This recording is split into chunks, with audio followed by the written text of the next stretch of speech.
Hello, everybody, and welcome to another collaboration between MassLive and Franklin TV for tonight's MIAA State Tournament bracket recap or rewind or look back, whatever you want to call it, for the first round and a half of boys basketball, girls basketball, boys hockey, and girls hockey. I'm Gage Nutter with MassLive, joined here by Jay Horrigan of Franklin TV. We got a great show. Really good minds when it comes to high school sports here in Massachusetts. We're going to have some guests joining us a little later on, but before we get going, Jay, how are we doing tonight? We're doing great, Gage. I want to thank you very much for helping put this together. We're thrilled at Franklin TV to be able to join with you folks at MassLive and try to ramp up the coverage that high school sports is getting across the state, as it truly deserves more coverage. It's great that we've been able to do some of this collaboration and be able to increase the visibility of all the sports.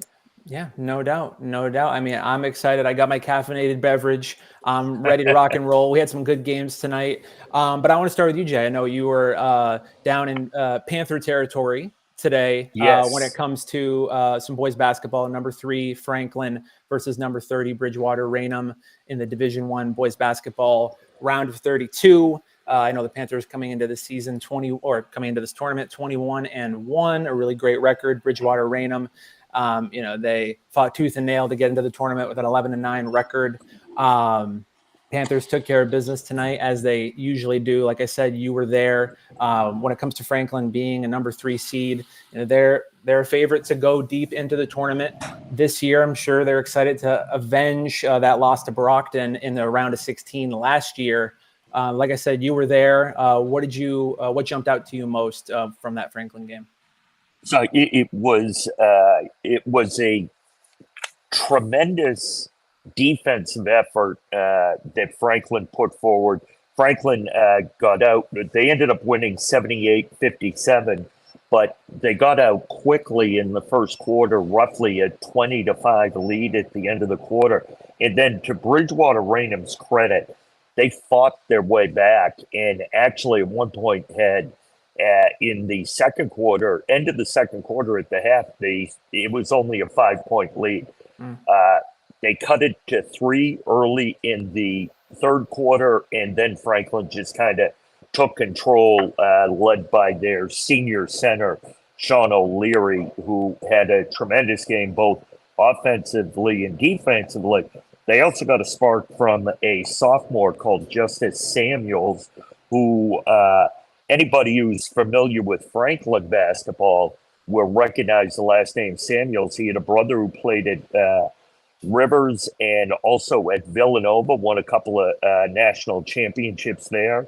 Has another brother that played for the high school and now plays at St. Joe's of West Hartford.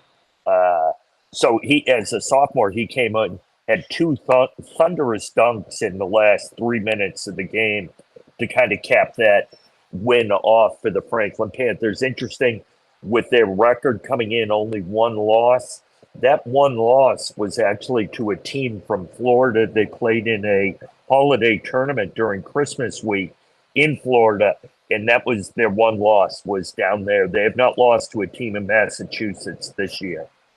Gotcha. I mean, you have to love that if you're, as a basketball program, challenging yourself to say, there are great programs in Massachusetts, but Franklin, with their aspirations, they'll go nationwide. It seems like they'll play anyone. And staying with Franklin for a little bit, but hopping over to the girls basketball side of things, I know yesterday we were talking a little bit about just earlier how you were at the number 20 Franklin versus number 13 Andover girls basketball game, D1 round of 32.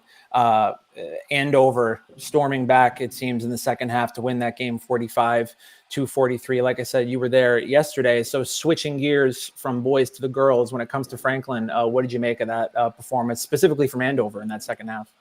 So I thought, first of all, Andover was totally helped by the game being in their gym. They had a tremendous crowd, a tremendous student cheering section, which really seemed to egg them on. They did not play well the first half of the game. Franklin was up 13 points, I think it was, going into the fourth quarter, and then just went cold. Andover started hitting their shots, and it went back and forth. Like you said, Andover was able to pull out a 45-43 win. But Franklin dominated the game in terms of the score, if nothing else, for 3.5 quarters. They just couldn't seal the deal on the defending state champion Andover, who looked every bit in that fourth quarter of a defending state champion who wants to get back and see if they can win it again. Gotcha. And it makes me think, talking about teams that really turned it on in the second half, makes me think of when it comes to the boys side, going back to the boys, I was really interested to see Northampton versus Hingham in the D2 boys basketball prelims. Northampton, the number 26 seed, Hingham, the number 39 seed in D2. Northampton, huge second half, huge fourth quarter to defeat Hingham and move on to the next round. With Northampton being from my neck of the woods out here in Western Mass, I've seen them a little bit. I saw them early. I saw them in December, saw them late in the regular season, and I was just taking a look down the stat book, and you figure if Northampton's going to win a game, then players like Naaman Peters-Wolf, Jackson Lockett, and Silas Coles were going to be in double digits, and that's exactly what happened against Hingham for Northampton. Silas Coles and Peters-Wolf both with 20, Jackson Lockett with 10. I saw Northampton was trailing by 7 at half, outscored Hingham 21-12 in the fourth quarter. And when it comes to a team like Northampton, they were a team I was really interested in seeing what exactly was going to happen with them in the early rounds of the tournament, because you might look at them, let's say you're from out east, or you might not know about what's going on with Hampshire hoops. You might see the record 11-10 and say, oh, maybe this is a team that just kind of got in on the skin of their teeth. Maybe this is a team who's, they're kind of, in the middle, who really knows. But Northampton had one of the more difficult schedules I've seen in Western Massachusetts this year. Played Springfield Central multiple times, played Pope Francis in December, played Holyoke, Agawam, Chicopee Comp, all of Western Mass best this year. Northampton played them. So that record can be a little bit deceiving, but I'm interested to see what happens next with them, with Sharon in the next round. Another game I was really interested in seeing early on in this postseason, or two teams I was interested in really seeing early on in this postseason, and they just happened to play each other, was number 3 Pittsfield and number 30 Springfield International Charter in D3 for the boys. I saw Pittsfield, they ended up taking care of business 75-66 against the Bulldogs, who were in the state championship last year. And again, same sort of thinking with Northampton, where I was thinking, there's going to be 2 or 3 guys that have to get the job done, for you if you're going to win. And it was the same type of deal with Pittsfield. Their star guards, when it comes to Nunu Brown, Makai Shepherdson, Malachi Perry, all 3 of them in double digits. Saw Nunu Brown had 22 points, 10 in the fourth quarter to close it out against, the state finalists from last year. Pittsfield's backcourt. I've been trying to think a lot. I like to try and think, like, who's got the best backcourt in Western Massachusetts? Who's got the best front court? Who's got the deepest bench? And we don't give out these superlatives. Maybe we should. I'll be hitting up Meredith to maybe think about it later. But when I think of best backcourts in Western Mass, one of the first schools that comes to mind is Pittsfield. Just with the depth that they have with those 3 guys. Holyoke comes to mind with Rivera and Cabrera. Agawam comes to mind with Elijah Maldonado and Colin Smith. But that backcourt up there, like I say, Putnam as well, that backcourt is really talented, and the team's been through battles. They played Monument Mountain in the Western Mass Championship. Monument Mountain coming in with, almost 24 straight wins. They were undefeated. And Pittsfield upset them in the Western Mass Championship. So this Generals team has been through battles. They're battle tested. They got the calluses to prove it.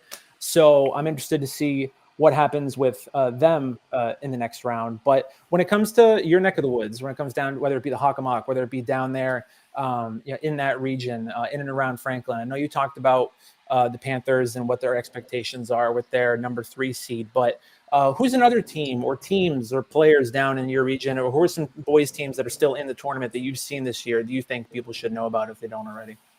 So I would say if people don't know about one of these teams, they haven't followed high school basketball. That's going to be Mansfield High School and Mike Vaughn and his Hornets there. They had a nice 17-point victory tonight to advance.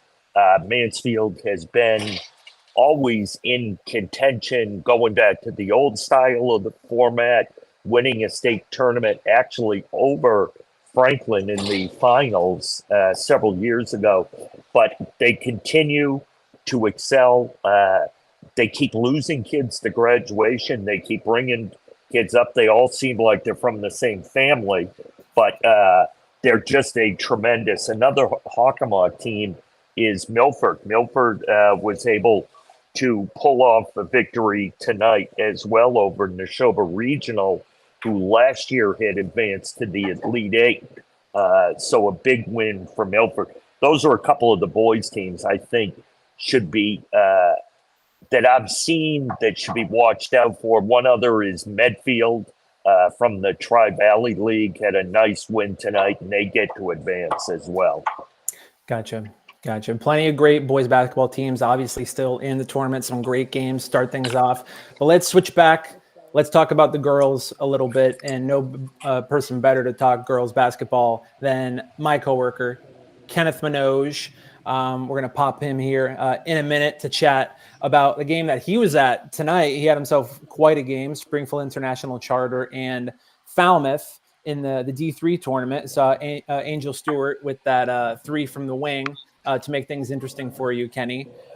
So Springfield International Charter moving on. Springfield International Charter, the reigning state champs in their division, high expectations for that group, despite graduating a couple star players at the end of last year. But Kenny, I guess Billboard, biggest takeaways from the Bulldogs and their win against Falmouth tonight. All right, down by 13 and there was under 3 minutes to go, and to come back in the way that they did with a number of steals in the backcourt, able to create offense in the back off turnovers, and able to make a comeback. And then Angel Stewart makes a 3-pointer with 4 seconds left off a great pass from Gia Mars. It was a great comeback for Springfield International in the final minutes there, and for them to pull off that victory, and especially considering they moved up from Division 5 to Division 3, 2 divisions they moved up, it really have shown over the course of the season that they are ready to play at this level of competition. Right. And I know when it comes to, you've been all over Western Mass basketball throughout this regular season. You've been on top of it, starting with the postseason now. I know you've seen a lot of, whether it be divisions 1 through 5, 1 was starting with Springfield Central all the way down to 5 with all the programs we have in Western Massachusetts in that division. You've seen a lot of great players, including a few tonight when it comes to Springfield International Charter and what they brought back this year. But if you had to have a top 4, if there was, I guess, a Mount Rushmore of teams or players that are on teams that are still in the state tournament right now for Western Mass, who would you say off the top of your head, who are the top 4 players from Western Massachusetts that are still in the tournament and people should keep their eye on moving forward? Well, I'm going to start in reverse in D5. I'm going to go with Zion Wallace from Renaissance Girls Basketball. She has been stellar all season, just a 7th grader, but with her size and with her skill on the inside, she is able to dominate a lot of teams. Now, I'm interested to see how she's going to go in the state tournament, and she's going to have a great start in the round of 32, but because of Renaissance's high positioning. That in Division 4, another high-ranked team in South Hadley, number 3 in the division, Drew Alley. She might not always get be the leading scorer on the team in points just because of how deep the South Hadley roster is, oftentimes going 10 players deep in terms of scoring options. But Drew is always the one who's creating the offense and creating preventing the other offense from scoring with her ability to block shots at the rim and cut passing lanes. Over in Division 2, Ava Azaro has been stellar for Northampton all season long, really excelling as a scoring option for them inside.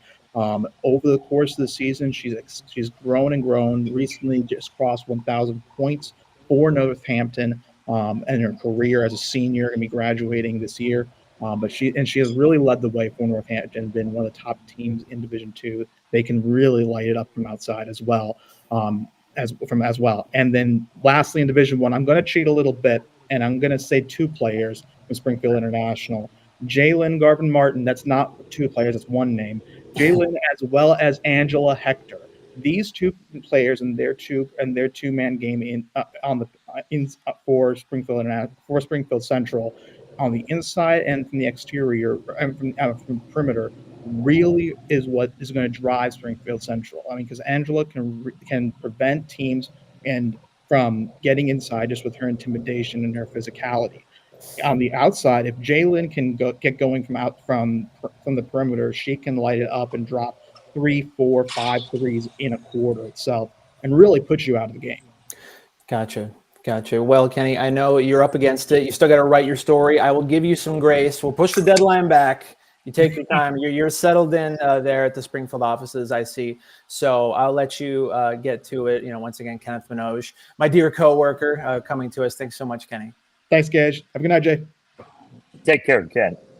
All right. So, Jay, I do want us at some point here before we wrap up, I'm interested to preview. I know we said it earlier with Franklin moving on in D1 for the boys and then getting to, Putnam, who Franklin is now going to play against in the next round. But quickly, if we can, I want to trade in our basketballs for a hockey stick here by bringing in the Boston Herald's own Tom Mulheron, the man himself when it comes to boys hockey and girls hockey. Tom, how are we feeling? I'm feeling good. That's too kind. Thank you for that introduction. Hey, you deserve it. You deserve it. I appreciate you taking some time here, Tom. So, like I said, let's go to the ice here a little bit. When it comes to at least Western Massachusetts, if you're talking hockey, you're talking Pope Francis, of course, but great programs all over the state in boys and girls this year, and just so much individual talent, so much talent when it comes to programs top to bottom. What I'm really interested in knowing is when it comes to the teams out east, when it comes to the teams that you've seen a lot of individual talent this year before even talking about the depth of programs, a lot of great players on the back end, players between the pipes, players that know how to score goals and assist them. When it comes to the boys end of things, I'm interested just in your perspective when it comes to players that are left in the tournament, whose teams are still in it. For people that aren't as familiar with what you guys got going on over there in the eastern side of the state, who are some of those top line players that people should have highlighted and keep their eyes on when it comes to boys hockey?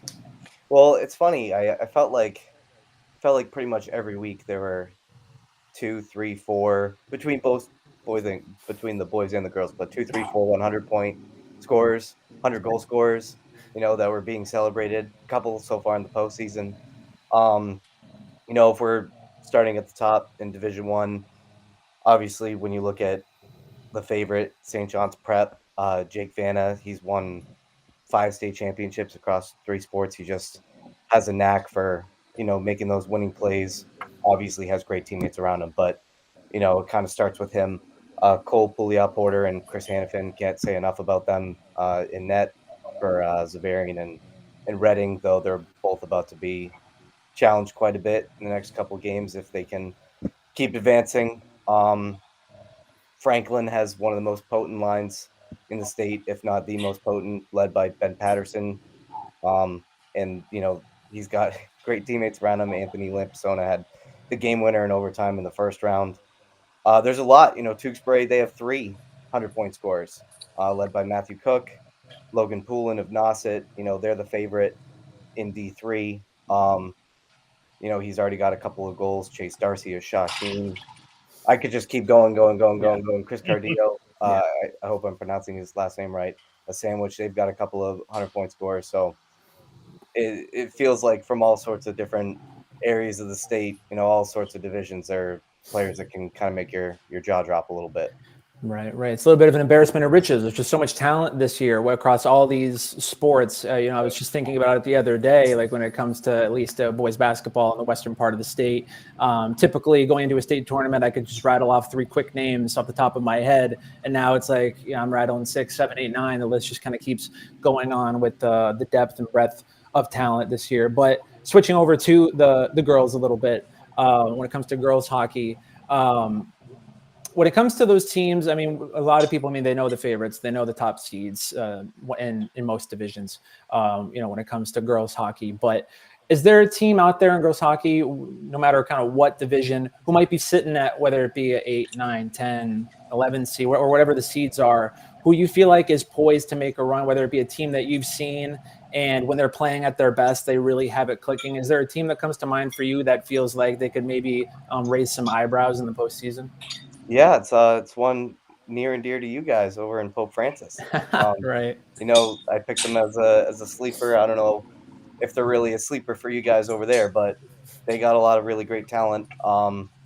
They're actually about to play another one that I think could go on a run.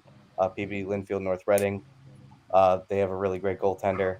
I don't know if this is exactly a sleeper as a 5 seed, but Hingham, I picked them to win D1, which not because of them, but was like the most uncomfortable pick I've ever had to make, just because there are so many teams Yeah. that could win it. Shrewsbury at number 7 might be counted out a little bit to repeat because of their record, but they play in arguably. I mean, they'd say it's the best conference. I'd agree, but there's arguments to be made about the Patriot League too. That's another one. I mean, Pembroke out of D2, they're the 8th seed. They could go on a run. They got Jen Birolini, fantastic scorer, player, still not even a senior. So there are quite a bit.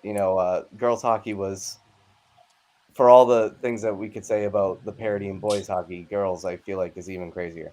Yeah, it's a lot of talent to cover, isn't it? There's a lot to keep track of when it comes to how much talent there is across all the sports. This postseason. And I totally even forgot. Braintree is the 16th seed. They took Notre Dame at Hingham, the top seed, to a shootout earlier in the year, and Boston Latin, the 18th seed. Sorry, I just had to get those in there. No, yeah. I mean, there's plenty. I mean, we can go down the list, but again, Tom, I as always appreciate your insight when it comes to boys and girls hockey. We'll let you go here on this Friday night as we approach the 10 o'clock hour.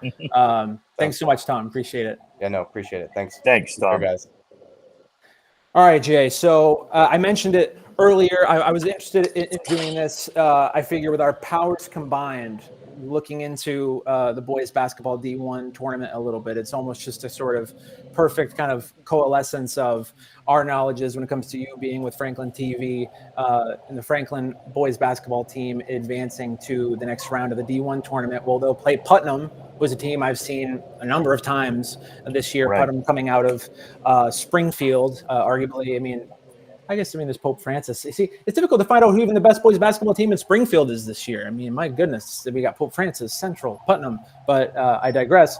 But with Putnam and Franklin facing off in the next round of the D1 boys basketball tournament, I'm just curious to get your perspective. If we got any, if Coach Lou Rowe from Putnam is watching, trying to get some intel on Franklin. If he doesn't already know about Franklin, I'd figure they're the number 3 seed. It's hard not to know about them. But if we got, some parents of Putnam kids trying to tune in to figure out what's my son getting into with Franklin, what's Putnam getting into with Franklin? So I would think it almost is reverse of that. Franklin wants to find out what they're getting into with Putnam, because I think, as I said, Franklin, has had a tremendous year. So they've gotten a lot of publicity. They're led by 2 seniors, and Sean O'Leary, who is a multi-sport star, a Bates commit to play basketball, but he also was the MVP of the Hockomock League in boys soccer. They've also got Henry DiGiorgio, who is an off guard, who is a Division I baseball commit at Northeastern. So they've got some all-around athletes on their team, and they're looking. The one thing I wonder if they're going to be able to match up. I know Putnam has a little bit of size. Franklin has, other than O'Leary, no one that is really size-wise, I think, that can compete against some of the kids from Putnam. Mm-hmm. Mm-hmm. I mean, And on my side, when it comes to Putnam, just one of the more interesting teams I saw this entire year. It starts with Andrew Mabry for them, who in my estimation is the best player in Western Massachusetts, and he has been for the last 2 years. He can just literally do it all. If anything you can think about on a basketball court, he can do it, and he will do it, and he has the motor to do it for 4 quarters consistently. And then when it comes to Akbar Allah, who's the off guard for them, coming over from McDuffie, the McDuffie school, he coming into this year just automatically became arguably the best off-ball guard in all of Western Massachusetts. He's paired beautifully with Mabry in the backcourt. And then there's Julian Chapman, who to me is such an X factor for them. I know he's gone through so many injuries the first 2-3 years of his varsity career. He's had issues with his knees, but when he's healthy and he's on the court, he's a dynamic point guard. He's a floor general. He's very confident with the ball in his hands. And then you got the UMass legend Lou Rowe coaching the team, entering. I think this is his 3rd year overall, coaching the team. And it was difficult the first year or two for him. But year 3, that's the 3rd year. A lot of these kids are bought in now, understand what is expected of them. And those kids, they love them to death. They told me so themselves after they beat Springfield Central on their senior night a few weeks back. So they'll ride or die for their coach as well. It's so interesting with Putnam because I can't help it. When I think about Putnam, I think about the what if as well, because last year on their team, they had Xavier Monroe, who is a guard for them. And he this year was at Springfield Central, and Springfield Central I saw just went down in the D1 tournament against Methuen, I think, which I'm sure if there's any football players on Methuen, I'm sure they're happy to get that revenge against Springfield Central from the football game. So maybe some extra fist bumps from any football players that play basketball as well. But so Xavier Monroe this year starred at Springfield Central. He was a Super 7 selection at MassLive, and he was on Putnam last year playing with Andrew Mabry and playing with those guys. And Javon Perry used to be one of the best front court players in Western Mass for Putnam last year. He's 6'8", long wingspan, just catching alley-oops from Andrew Mabry, but he's now at McDuffie. So you never want to think about the past. You want to think about the now and the future, because the team that Putnam has right now is extremely talented and is arguably one of the best teams in Western Massachusetts. But with the players they have, when it's Mabry, when it's Bryant James in the front court, when it's Julian Chapman, Akbar Allah, Lou Rowe on the sideline, I'm interested to see how it goes with them against the Panthers. But I know it's getting late here. We're just about to cross the 10 o'clock hour, and it's a Friday night. So I will wrap us. Jay, it's been great to have you here. I appreciate your time and your insight tonight. First of all, I don't know if anything I've said is considered insight, but I appreciate you saying that. Hopefully, we'll be able to do this again as the tournament progresses. Before we go, I do have to give a shout out to my nephew, Charlie McLean, who led his team. He's from New York. He won his county finals yesterday by beating Babylon. And he asked me to say something about him on this show, so I wanted to give him a quick shout out on that. Shout out to Charlie. What grade's Charlie?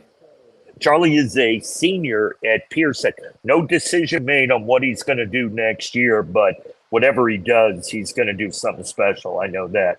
All right. I'll keep my eyes open. Shout out to Charlie. Shout out to you, Jay, for your time. Thank you, everybody, for tuning in on YouTube, wherever you might be. Have a great night, and good night to you, Jay.